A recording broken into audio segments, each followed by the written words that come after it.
एक दफा का जिक्र है। एक छोटी सी बस्ती थी जो हरे भरे खेतों और पहाड़ियों से घिरी हुई थी। वहाँ एक बहादुर लड़का रहता था जिसका नाम अली था। अली अपनी शफकत, हिम्मत और उम्मीद भरी मुस्कुराहट के लिए पूरी बस्ती में मशहूर था। अली के कुछ दोस्त भी उसी की तरह दूसरों की मदद करने में यकीन रखते थे। उन्होंने अपनी टीम का नाम थे हेल्पर्स रखा था। हर रोज स्कूल के बाद वो बस्ती के मरकजी दरख्त के नीचे इकट्ठे होते और अपनी मदद और मेहरबानी की अगले मिशन की प्लानिंग करते।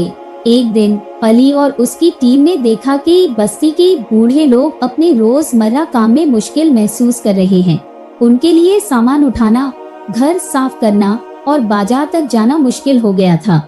अली का दिल ये देखकर दुखी हो गया और उसने फैसला किया कि उन्हें मदद की जरूरत है।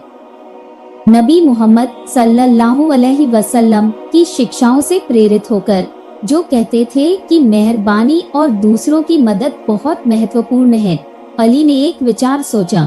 उसे नबी सल्लल्लाहु अलैहि वसल्लम का वह कथन याद आया कि सबसे बेहतरीन लोग वो हैं जो दूसरों के लिए फायदेमंद हैं।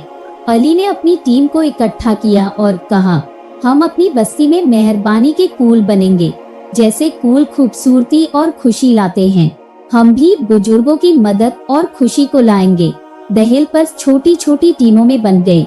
हर टीम विभिन्न जिम्मेदारियां संभालने लगी।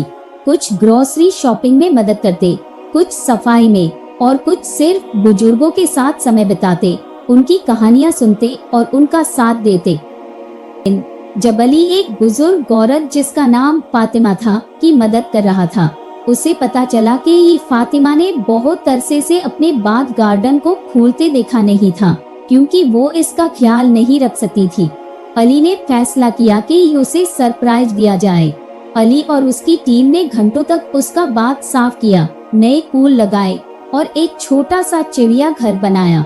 जब फातिमा ने अपने फूलते बाग को देखा, उसकी शुक्रिया अली, उसने कहा, तुमने। अली और उसकी टीम के नेक कामों की आवाज पूरी बस्ती में फैल गई। ज्यादा से ज्यादा बच्चे दहेल पर टीम में शामिल होने लगे। कुछ अच्छा करने की ख्वाहिश में बस्ती में एक नई रूह आ गई थी। हर जगह मेहरबानी के फूल खिलने लगे। एक शाम जब सूरज पहाड़ियों के पीछे डूब रहा था, बस्ती वाले मारकाजी चौक में इकट्ठा हुए ताकि अली और दहेल पर टीम के शानदार काम का जश्न मना सके।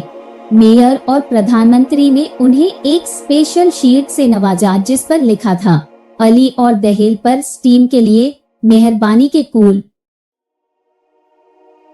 अली खड़ा हुआ ताकि कुछ कह सके और एक मुनासिब मुस्कान के साथ उसने कहा, हम यह इसलिए करते हैं क्योंकि यह नबी मोहम्मद सल्लल्लाहु अलैहि वसल्लम की तालीमात है। मेहरबान बनो, जरूरतमंदों की मदद करो और मोहब्बत फैलाओ।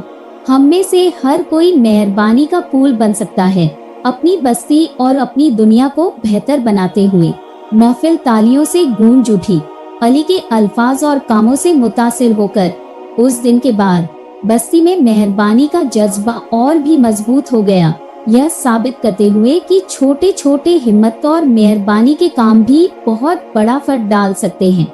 और यूं अली और उसकी टीम की लगन जिंदा रही, सबको यह याद दिलाते हुए कि बहादुरी का मतलब दूसरों का ख्याल रखने की हिम्मत रखना है, और यह कि सबसे खूबसूरत फूल वो होते हैं जो मेहरबानी और शफकत के होते हैं।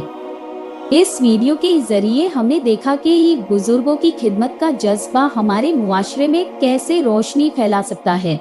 आगे चलते हुए अपने आसपास के बुजुर्गों की इज्जत और मदद करते हुए हम एक बेहतर समझ और आलम बना सकते हैं।